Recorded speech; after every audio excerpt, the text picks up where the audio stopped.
Good morning dear students. आप सभी का इस एजुकेशनल यूट्यूब चैनल पर हार्दिक स्वागत है। प्रिय विद्यार्थियों, पिछले वीडियो में हमने गुप्त वंश के परिचय के बारे में अध्ययन किया था और आज इस वीडियो में हम गुप्त शासक समुद्रगुप्त की विजय तथा उसकी उपलब्धियों का अध्ययन करेंगे। समुद्रगुप्त चंद्रगुप्त प्रथम का पुत्र था और चंद्रगुप्त प्रथम ने अपनी मृत्यु से पूर्व अपने पुत्र समुद्रगुप्त को अपना उत्तराधिकारी नियुक्त किया था। समुद्रगुप्त की प्रयाग प्रशस्ति के अनुसार उसे उसके पिता ने राजसभा में अपना उत्तराधिकारी घोषित किया था। समुद्रगुप्त की उपलब्धियां तथा उसकी विजयों का उल्लेख हरिसेन की प्रयाग प्रशस्ति से मिलता है। कौशाम्बी में जो अशोक स्तंभ था उसी पर समुद्रगुप्त की विस्तृत प्रशस्ति अंकित है, जिसकी रचना हरिसेन ने की थी। इस अभिलेख से हमें समुद्रगुप्त के बाल्य जीवन, उसकी दिग्विजय, व्यक्तिगत गुण, राजनीतिक दशा, साहित्य, शिक्षा आदि की पर्याप्त जानकारी प्राप्त होती है। प्रयाग प्रशस्ति के अनुसार समुद्रगुप्त की दिग्विजयों का उद्देश्य धरणीबंध था। प्रयाग प्रशस्ति अशोक के कौशाम्बी अभिलेख पर उत्कीर्ण है। प्रयाग प्रशस्ति ब्राह्मी लिपि एवं विशुद्ध संस्कृत में लिखी गई है। तो इस प्रशस्ति से समुद्रगुप्त की उपलब्धियों का हमें पता लगता है। गुप्त शासक समुद्रगुप्त का शासनकाल 335 ईस्वी से 375 ईस्वी तक था। इस छोटे से शासनकाल में भी उसने काफ़ी महत्वपूर्ण विजय प्राप्त की थी। दक्षिणापथ की विजय। दक्षिणापथ में 12 राज्य थे जिनकी विजय समुद्रगुप्त ने की थी। प्रयाग प्रशस्ति की 19वीं व 20वीं पंक्ति में दक्षिणापथ के 12 राज्यों तथा राजाओं का उल्लेख मिलता है।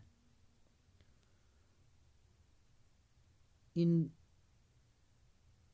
12 राजाओं के प्रति उनको पराजित किया था और उन राजाओं के प्रति उन्होंने ग्रहण मोक्षानुग्रह की नीति का पालन किया और भेंट उपहार आदि प्राप्त किए थे।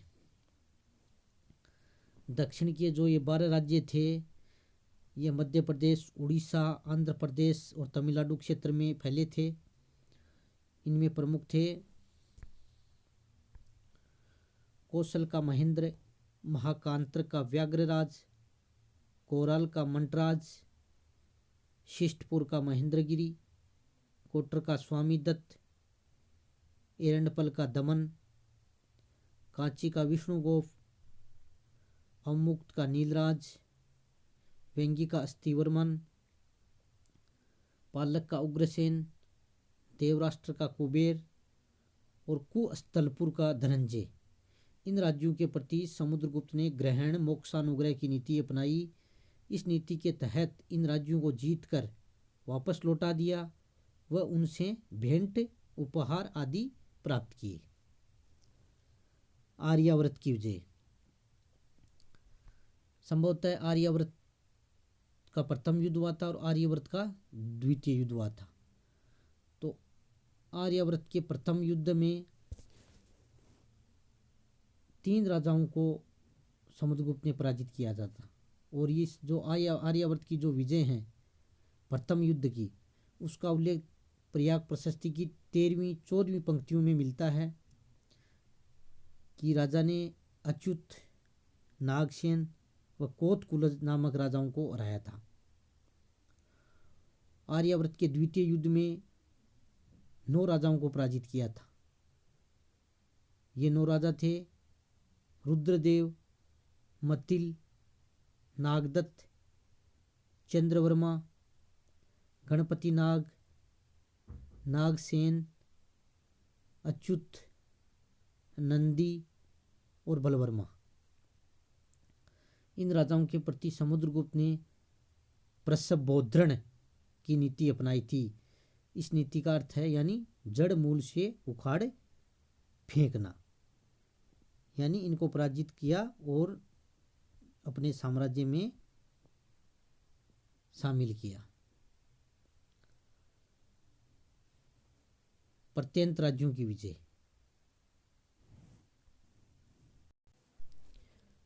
प्रयाग प्रशस्ति की 22वीं पंक्ति के अनुसार समुद्रगुप्त ने प्रत्यंत राज्यों की विजय प्राप्त की थी। इन राज्यों में समतट, दवाक, कामरूप, कृतपुर और नेपाल, इन राज्यों की विजय की थी। इनके प्रति सर्वकरदानाज्ञाकरण, प्राणामागमन की नीति अपनाई, जिसके तहत वे राज्य समुद्रगुप्त को सभी प्रकार के कर देते थे, उसकी आज्ञाओं का पालन करते थे तथा उसे प्रणाम करने के लिए राजधानी में उपस्थित होते थे। उत्तरी पश्चिमी गणराज्यों की विजय। समुद्रगुप्त ने उत्तर पश्चिमी गणराज्यों की भी विजय प्राप्त की थी। इसके अंतर्गत उन्होंने 9 गणराज्यों की विजय प्राप्त की। मालव, अर्जुनायन, योद्धे, मद्रक, आभीर, प्रार्जुन, सनकानिक, काक और खारपरिक। संभवतः इन गणराज्यों ने स्वेच्छा से समुद्र की अधीनता स्वीकार कर ली थी तथा इनके प्रति भी प्रत्यंत राज्यों वाली नीति अपनाई थी, यानी सर्वकरदानाज्ञाकरण, प्राणामागमन की नीति अपनाई, जिसके तहत वे समुद्रगुप्त को सभी प्रकार के कर देते थे, उसकी आज्ञाओं का पालन करते थे तथा उसे प्रणाम करने के लिए राजधानी में उपस्थित होते थे। तो इस प्रकार उसने अपने साम्राज्य का काफ़ी विस्तार किया और इसके अलावा समुद्रगुप्त ने अपनी विजयों के उपलक्ष्य में अश्वमेध यज्ञों का भी आयोजन किया था। प्रयाग प्रशस्ति के अनुसार अपनी दिग्विजय की इस परम उपलब्धि के उपलक्ष्य में अश्वमेध यज्ञ का अनुष्ठान किया था। समुद्रगुप्त के पुत्रादि वंशजों के अभिलेखों में उसे चिरकाल से न होने वाले अश्वमेध यज्ञ का पुनः अनुष्ठान करने वाला कहा गया है। तो यह भी उनकी एक महत्वपूर्ण उपलब्धि थी। गुप्त राजकुमारी प्रभावती गुप्त के दानपत्र में समुद्रगुप्त को अनेक अश्वमेध यज्ञ करने वाला कहा गया है। इससे प्रतीत होता है कि समुद्रगुप्त ने शायद 1 से अधिक अश्वमेध यज्ञ संपादित किए हो। संभव है प्रथम अश्वमेध यज्ञ का अनुष्ठान दक्षिणापथ की विजय करने पर और दूसरा संपूर्ण दिग्विजय के बाद किया होगा। मूल्यांकन। जहाँ तक समुद्रगुप्त के मूल्यांकन की बात है, वे एक असाधारण योद्धा, कुशल प्रशासक और महान विजेता थे। सभी राजाओं को उच्छेद करने से वह सर्वराजोच्छेता के नाम से प्रसिद्ध थे, यानी सर्वराजोच्छेता की उपाधि उन्होंने धारण की थी। उन्होंने शास्त्र तत्वार्थ बर्था, धर्म प्राचीन बंधु आदि उपाधियां भी धारण की थी। अपनी कुशलता से, सेनापतित्व से उन्होंने भारत के एक विशाल क्षेत्र पर अधिकार किया था। समुद्रगुप्त का आदर्श और प्रजा के प्रति अनुकंपा से पूर्ण व्यवहार भारतीय राजधर्म के आदर्शानुरूप था। प्रयाग प्रशस्ति में समुद्रगुप्त को धर्म प्राचीर बंधु अर्थात धर्म के भवन को घेरने वाला प्राचीर कहा गया है। चारों वर्णों और चारों आश्रमों के धर्माचरण की रक्षा करने वाला उसे बताया गया है। इसके साथ साथ समुद्रगुप्त एक महान कवि भी था जो अपनी काव्य निपुणता के कारण कवियों का राजा के नाम से प्रसिद्ध था। उसका संगीत प्रेम उसके वीणा शैली के सिक्कों से भी प्रकट होता है। इन सिक्कों पर पर्यंक बैठकर वीणा बजाते हुए समुद्रगुप्त की मूर्ति अंकित है।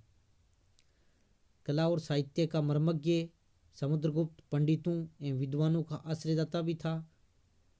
उसके समय में कला और साहित्य की पर्याप्त मात्रा में उन्नति हुई और साम्राज्य भी आर्थिक समृद्धि की उन्नति पर था। तो इस प्रकार गुप्त शासकों में समुद्रगुप्त का शासनकाल महान उपलब्धियों वाला था। वीडियो को सुनते समय आप नोट्स भी बनाया करो और आपके एग्जाम्स में ये निबंधात्मक क्वेश्चन पूछा जा सकता है कि गुप्त शासक समुद्रगुप्त की विजयों तथा उसकी उपलब्धियों का विवेचन कीजिए। धन्यवाद।